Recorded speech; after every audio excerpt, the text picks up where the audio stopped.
Presented by Think Outside the Vox and Silent Rhythms.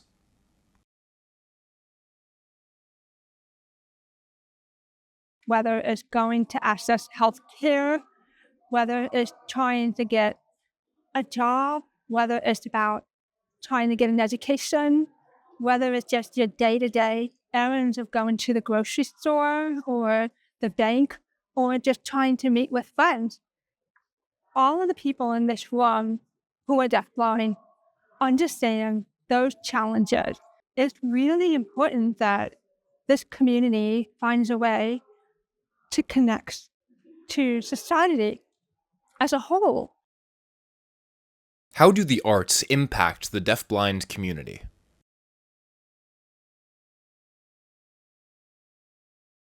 I think the arts is a really important part of the deafblind community experience, and it's often an overlooked one.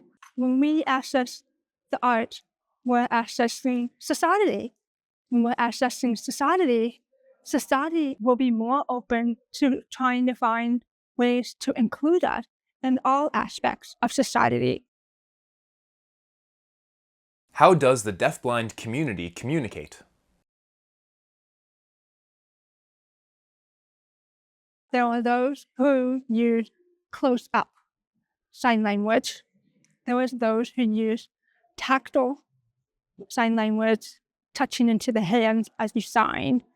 There are those that use tracking, which is a way of signing, but not touching the hand, but touching the wrist to move the hand in the position of the field of vision. There are people who don't use sign language at all. There are so many different assistive technology. There are people using various kinds of hearing aids. There are people using cochlear implants. There are people using assisted listening devices. And so all of that is coming together in this space where when we concentrate on providing support for people who are deafblind, there's just so much. How should we think about access for the deafblind community?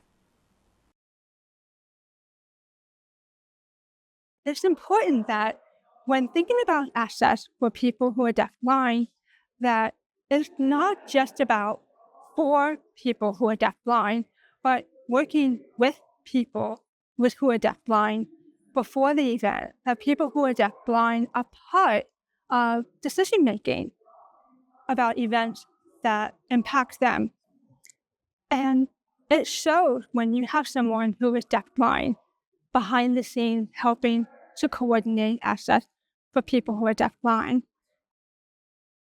What kind of challenges do deafblind people face on a day-to-day basis?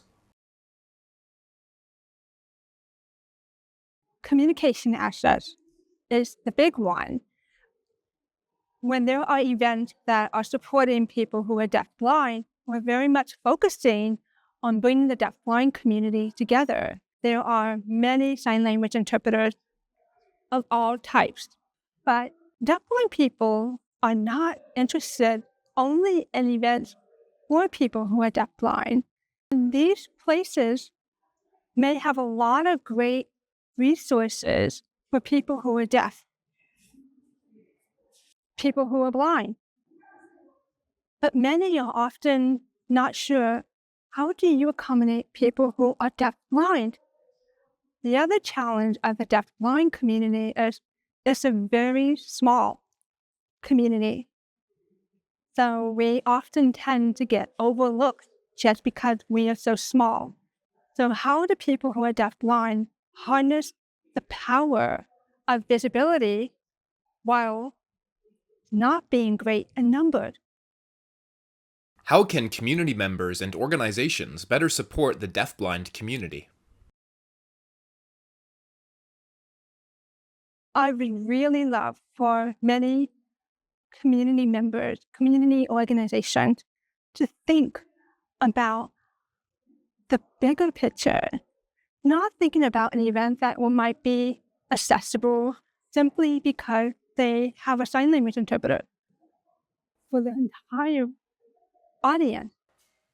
What about people who might need one-on-one interpreting, or maybe they're worried about how they're going to navigate the space? Think about the very diverse disability community and how you would provide access to each one of those. Ambassadors can be volunteers, but they're trained to be aware of a wide variety of requests and support that people might need who attend the event. And if you're not sure the answer to some of those questions of how you can provide access to a particular disability group, find out. There are several organizations that focus on supporting deafblind consumers. So what if deafblind people can advocate and reach out and say, I would love to go to your event. I would love to make it, to talk with you about how it can be more accessible for me. And on the other side, I would love for organization and organizers to be open and reaching out to the deafblind community. And even if they haven't been attending the event in the past, to invite them to extend that invitation and say, I would love for you to attend this event. If you're interested, how can I make this accessible? How can I make this enjoyable for you? How can I make this inclusive for you? What a difference that would make. A special thank you to the following organizations: the Sudbury Foundation, Open Door Theater, the Discovery Museum, and the Mass Cultural Council.